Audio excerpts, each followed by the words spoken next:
Bonjour, sur ce diaporama du 28 avril 2022, nous allons suivre le déroulement des opérations d'expertise.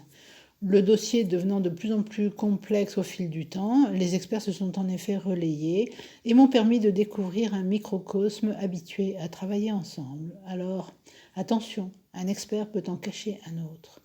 Et du fait de son savoir spécifique, l'expert est un peu comme le chef. Il a raison. Il a toujours raison. Et même quand il a tort, il peut encore avoir raison. Pourtant, les vidéos 4 et 5 de la Maison de la Mort montrent l'importance et la multiplicité des dégâts.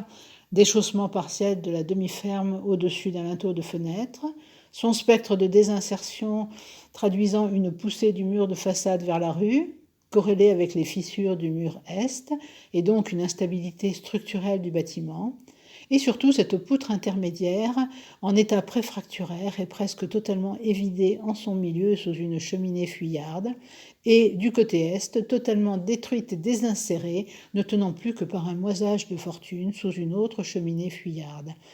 Ce que ne diront jamais les rapports d'expertise, c'est que l'appartement nord disposait d'une mezzanine avec accès au comble. Les vendeurs savaient donc, et les acquéreurs côté nord également. Alors, quand je reçois en février 2019 la note de présynthèse de l'expert judiciaire, je tombe purement et simplement à la renverse. Pour lui, les vices constatés étaient apparents au jour de la vente.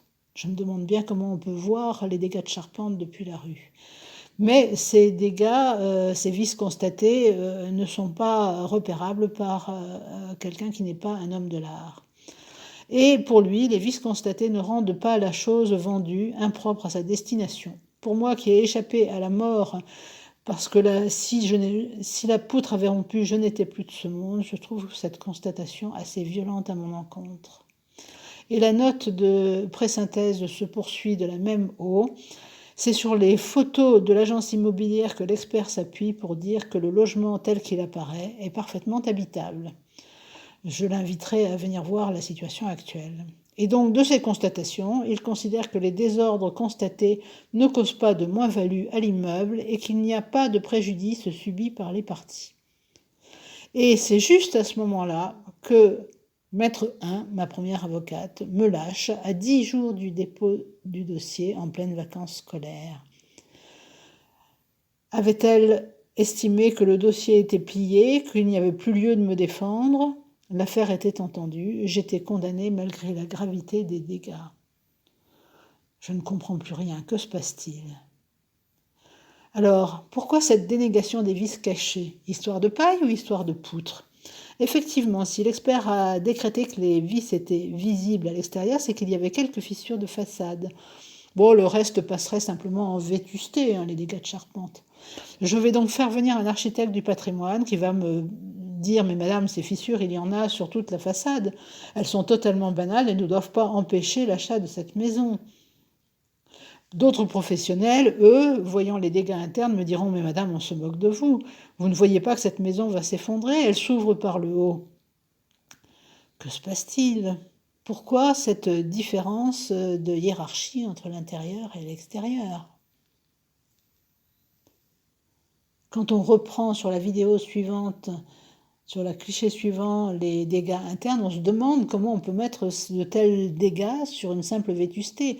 Cette préfracture en 2 points de la poutre intermédiaire, son évidement quasi total sous un chevron neuf, et ce moisage de fortune. Alors, premier indice, l'huissier conseillé par Maître 1 n'a pas mis de photo ni de l'évidement ni de la mezzanine. Avait-il des instructions ? Indice 2 également. Deuxième indice, pourquoi cette inversion de gravité entre l'intérieur et l'extérieur ? L'histoire était-elle prête ? Y a-t-il un lien avec l'abandon de Maître 1 ? Devais-je être pliée en quelques mois pour ne pas aller au-delà dans mes plaintes ? Je me suis posé beaucoup de questions, mais c'est vrai que ces questions restent à l'heure actuelle sans réponse. J'ai quand même bloqué le dépôt du dossier jusqu'au jour où, le 23 octobre 2019, une deuxième inondation du garage me permet de découvrir qu'il existe en fait un détournement hydraulique des terres nord-ouest de la Garenne par le chemin des Pioches en direction de la D53, le 130 avenue de Villeveyrac. Une vidéo va immortaliser l'événement, mais la justice ne la prendra jamais en compte. Vous en avez sous les yeux la référence pour vérification si nécessaire. Donc, indice 3, mon dossier immobilier devait sans doute être plié au plus vite car il existait d'autres procédures concernant ce chemin des pioches. Un chemin dont j'ignorais totalement l'existence, comme j'ignorais également l'existence des procédures en question. Et ce sont ces inondations qui vont permettre de mettre en cause un autre expert judiciaire que tous vont sans doute chercher à protéger, maillon faible du deep state qui engraisse les corps intermédiaires.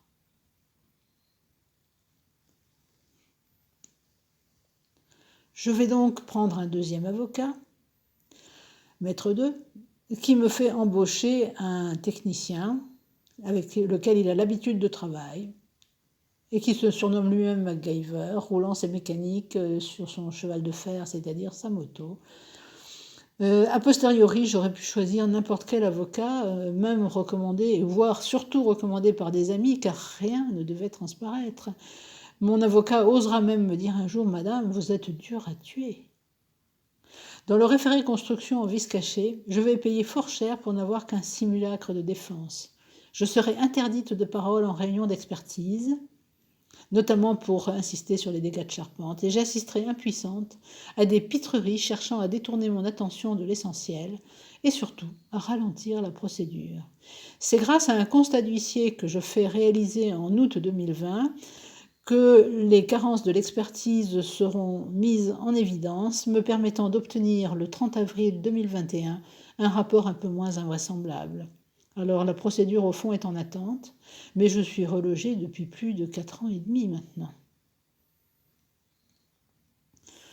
Pour ce détournement hydraulique, j'insiste auprès de maître 2 en lui disant « mais c'est un deuxième vice caché, ce bien est inondable et il faut s'en occuper ». Et il va à son tour dénier la réalité des faits en banalisant « Madame, vous n'allez pas vous plaindre, c'est normal d'être inondé dans un garage ». Quand un torrent de 40 cm déplace des caisses dans un rez-de-chaussée, ce n'est pas si banal que ça, et surtout c'est un argument de poids dans le cadre des vices cachés. C'est un deuxième vice caché. Et les constats d'huissier étaient éloquents, avec un premier constat pendant la décrue, le 23 octobre, et un deuxième constat à distance, le 6 décembre, pour expliquer les causes de l'inondation. Devant mon insistance, maître 2 me dit missionnez mon technicien et nous prenons donc rendez-vous pour le 4 décembre 2019. Alors, pour le déroulement de cette opération d'expertise du 4 décembre, j'aurais largement anticipé en donnant des informations aussi complètes que possible par mail du 26 novembre, notamment le permalien vers la vidéo de l'inondation, la cartographie des lieux, le plan de construction de la maison sur la D11, fond dominant. Et je fais des demandes précises, notamment une recherche de canalisation en provenance de la D11 en question. Je vais me trouver d'emblée dans un contexte d'attaque psychique. Ce n'est pas à un psychiatre qu'on apprend à identifier ce qu'est une attaque psychique. Madame, vous êtes confuse dans vos écrits, vous allez passer pour folle. Face à cette attitude, face à la non prise en compte de la vidéo, je convie le cinéaste, heureusement disponible, comme tiers et comme témoin avec sa vidéo. Un examen des lieux sera complètement réalisé, assez sommaire mais complet. Le canal empierré coudé, déviant au sud les eaux du chemin des Pioches, son chenal de dérivation, le réseau public d'aval. Mais très vite, nous assistons à une tentative de dissuasion. Les procès, ce n'est pas bien. Et puis surtout des prolongations délirantes et coûteuses. Faites donc un loft sur pilotis dans le garage, des radiers. Il aura été très difficile pour moi de faire arrêter le compteur et la journée me reviendra fort cher. Et le rapport d'expertise sera sans surprise, confus, entre contre-vérités et contradictions. Là encore, la conclusion va inverser le principal, c'est-à-dire le détournement du chemin des Pioches, au profit d'une contre-vérité, prétendant que c'est la voirie de niveau supérieur qui est l'explication à l'inondation.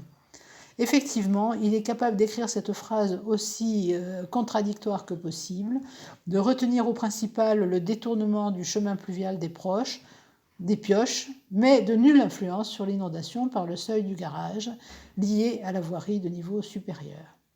Cette phrase suppose bien sûr que l'eau rentre de la rue dans le garage, c'est-à-dire dans une direction sud-nord.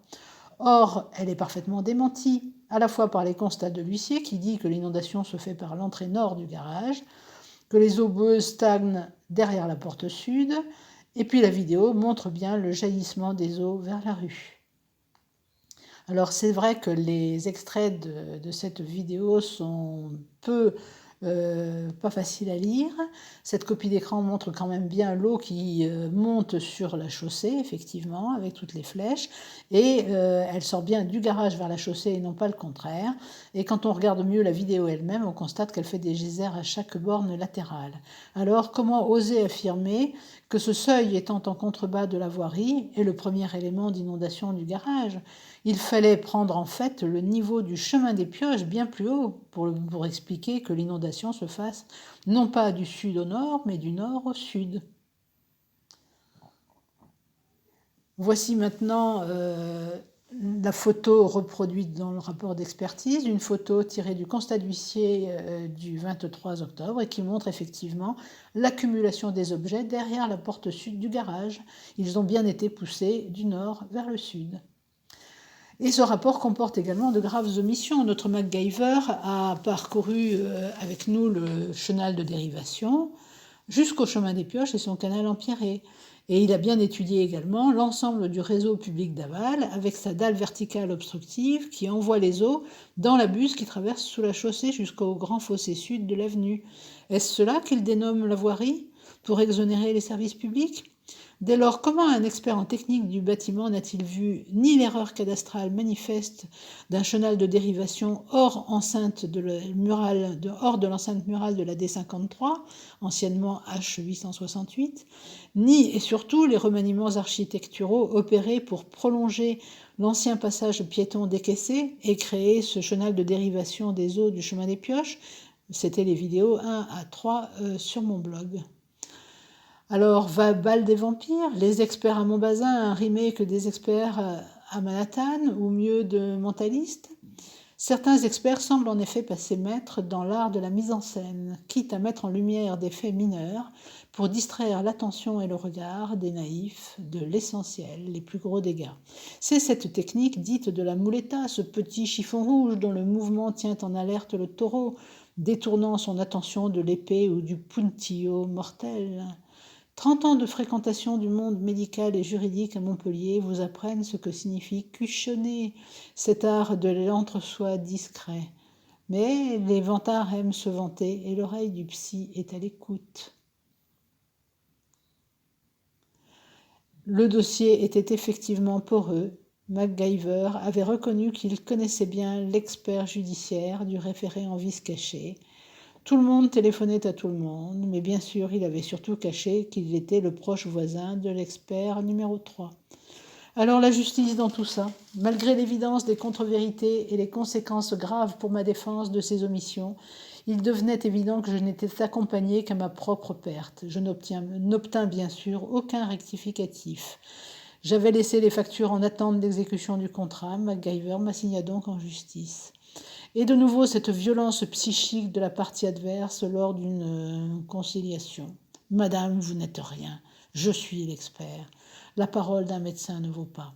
Il ne s'agissait pourtant que de dire que l'eau sortait du garage par le portail sud et pas dans l'autre sens. Rien n'y fit. Tout me fut refusé, jusqu'à ce cinglant.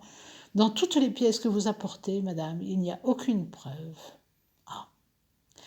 Dans ces documents, il y avait pourtant 35 pièces complémentaires qui vont passer complètement à la trappe. Et parmi elles, la reconnaissance par le service de gestion des eaux compétent du détournement des eaux du chemin des Pioches sur mon AD 53. J'y avais bien sûr associé le texte explicatif. Un avocat extérieur avait été consulté au préalable. Il m'avait parfaitement déconseillé de me défendre. Madame, vous avez tout à fait raison, ce rapport ne tient pas la route, mais ne payez pas un avocat, vous serez condamné. Les magistrats ne voient pas les preuves qu'ils ont sous les yeux. Effectivement, la vidéo ne fut pas prise en compte, les demandes de citation de témoins pas davantage, puis les attestations du tiers ayant assisté au moment clé de l'expertise. Et pour finir, pas même le rapport de l'expert judiciaire qui avait été nommé dans le référé en vice caché.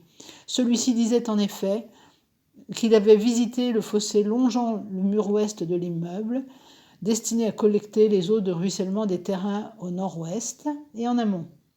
Et ce fossé se prolonge sous l'avenue de Villeveyrac. On peut discuter le fait qu'ils disent qu'il a été réservé par les constructeurs pour ne pas faire barrage aux eaux de ruissellement, puisqu'en fait il ne sait pas qu'il a été construit récemment, mais il dit également la variation du volume des eaux dépend des interventions qui se sont faites et se font en amont sur la totalité de son bassin versant. Ici, l'erreur cadastrale est mentionnée de façon implicite, le fossé longe le mur ouest de l'immeuble. Donc il est hors propriété. Les eaux et interventions d'amont sont seules mises en cause. Le passage busé est cité, mais la voirie n'est jamais mise en cause.